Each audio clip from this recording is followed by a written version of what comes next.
സദ്ഗമയ നേച്ചറിലേക്ക് നിങ്ങൾക്കേവർക്കും സ്വാഗതം.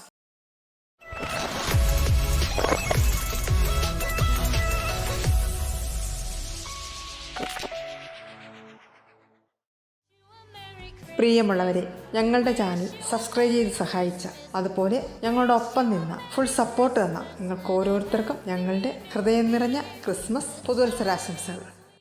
ഞാൻ ഇന്നിവിടെ അവതരിപ്പിക്കുന്നത് മാരാരിക്കുളം ബീച്ചാണ്.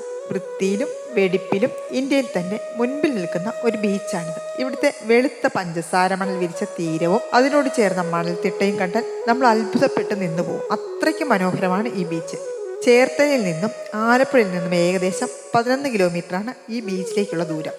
ഈ ബീച്ചിൽ നിൽക്കുമ്പോൾ അറബിക്കടലിൻ്റെ ഭംഗി പറയുവാൻ നമുക്ക് വാക്കുകളില്ല. അത്രയ്ക്ക് മനോഹരമാണത്. പൊതുവെ ശാന്തമാണ് ഈ കളത്തീരം. ധാരാളം ഫിഷിംഗ് ബോട്ടുകൾ ഇവിടെ തീരത്ത് നിരനിരയായി നമുക്ക് കാണുവാൻ സാധിക്കും. ആ ബോട്ടുകൾക്ക് പോലും നല്ല വൃത്തിയാണ്. വൃത്തിയുള്ള കടകൾ ഇവിടുത്തെ പ്രത്യേകതയാണ്. ചേർത്തല കഞ്ഞിക്കുഴി കഴിഞ്ഞാൽ മാരാരിക്കുളം എന്ന ബോർഡ് കാണാം. അവിടുന്ന് കുറച്ച് പോകുമ്പോൾ റെയിൽവേ ട്രാക്കായി. അവിടുന്ന് 1/2 കിലോമീറ്ററോളം പോയാൽ മാരാരിക്കുളം ബീച്ചായി. റെയിൽവേ ട്രാക്ക് കഴിയുമ്പോൾ തന്നെ നമുക്ക് നല്ല കാറ്റ് അനുഭവപ്പെടും. അപ്പോൾ മാരാരിക്കുളം എന്ന് നിങ്ങൾ എല്ലാവരും കേട്ട് കാണും. സഖാവ് VS അച്യുതാനന്ദന്റെ ജന്മസ്ഥലമാണ് അവിടെ. കൂടാതെ സഖാവ് ഡോക്ടർ തോമസ് ഐസക്കിന്റെ കർമ്മ മേഖല കൂടിയാണ്.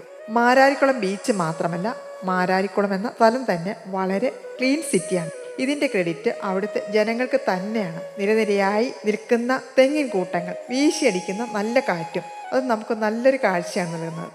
ധാരാളം ആളുകൾ കുടുംബസമേതം ഇവിടെ വരുന്നുണ്ട്. ഇവിടുത്തെ പഞ്ചസാര മണ്ണും ഈ മനോഹരമായ തീരവും കാണുമ്പോൾ ഞാൻ ആലോചിച്ചു പോയി, ദൈവമേ, എന്നും ഈ കടൽ തീരം ഇങ്ങനെ തന്നെ നിൽക്കണേന്ന്. അത്രയ്ക്ക് മനോഹരമാണ്. നിങ്ങൾ എപ്പോഴെങ്കിലും നിങ്ങൾക്ക് വരാൻ പറ്റുവാണെങ്കിൽ മാരാരിക്കുളം ബീച്ച് കാണുക.